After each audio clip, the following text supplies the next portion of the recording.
Hello guys, welcome back to the channel. In this today's tutorial, I'm going to show you how you can get this Mandrake and grow a garden new beanstalk update.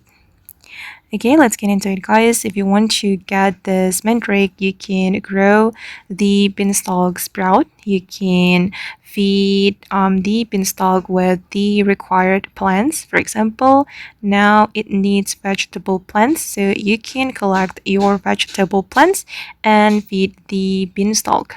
Alright, and after the beanstalk has grown, you can climb the beanstalk and reach the top of this beanstalk. And on the top, guys, you will see a giant. Then you can buy the mandrake seed from the giant.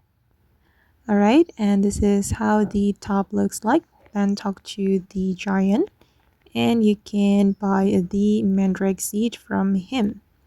Okay, wait, okay, this is for the mandrake seed. I'm gonna buy it.